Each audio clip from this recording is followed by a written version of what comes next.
What is up guys? Magandang umaga, magandang tanghali, magandang gabi. Luzon, Visayas, Mindanao at sa mga kababayan nating OFW. Panibagong topic tayo mga kababayan regarding nga po ito sa ratings nga po ni Pangulong Bongbong Marcos at ng Vice President Sara Duterte. Tuluyan na nga pong bumagsak. Ito nga po nakikita niyo sa acting screen. Ito nga pong pagbagsak ng ratings ng ating pangalawang Pangulo. Makikita naman natin mga kababayan na 44% down. Ito nga pong si Sara Duterte. Mga kababayan, ito isa lang matanong ko lang kayo. Ano ang masasabi nyo dito kay Sara Duterte? Ano sa tingin nyo? Tama lang ba na bumagsak ang ratings niya o mali? Kasi bilang opinion ko mga kababayan, para sa akin lang to sablay talaga mga kababayan Ito na lang mga kababayan, nung siya ay DepEd Secretary mga kababayan, ultimo sa PISA, bagsak kulelat mga kababayan. At pagdating naman po, dito naman po sa confidential fund nga naman po na 11 days niya lang inubos. Ito pa, nung bagyo mga kababayan na Karina at Abagat, biglang sibat para manood naman ng concert ni Taylor Swift. Ano ba naman yan mga kababayan? Bakit naman kung kailan kinakailangan sa kawala?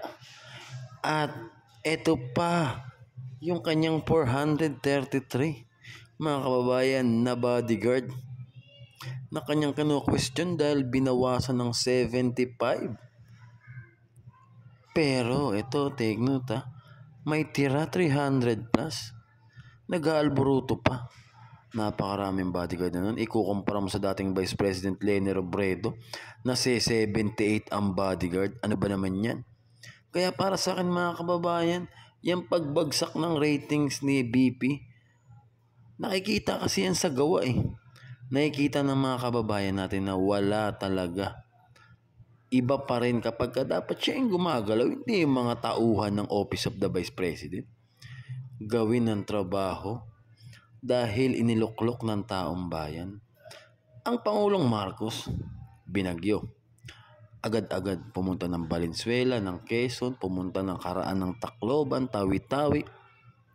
Yung mga hindi napupunta ng nakaraang administrasyon, pinunta ni Pangulong Marcos. Ang mga nasa laylayan, magsasaka, mangingisda, ang minimum wages, lahat tinulungan naman. Kaya para sa akin, okay ito, angat ko kay President Bongbong Marcos Kasi nagtatrabaho ng maayos para sa mga kababayan nating Pilipino. At yun lang, dun lang mga kababayan. Kay BP Sara talagang, ano talaga ako yan, wala talaga mga kababayan. Ayun na isang opinion ka lang Kayo naman mga kababayan, ano masasabi nyo dito? I-comment down below nyo mga kababayan Maraming salamat sa inyong lahat. God bless us all. Thank you.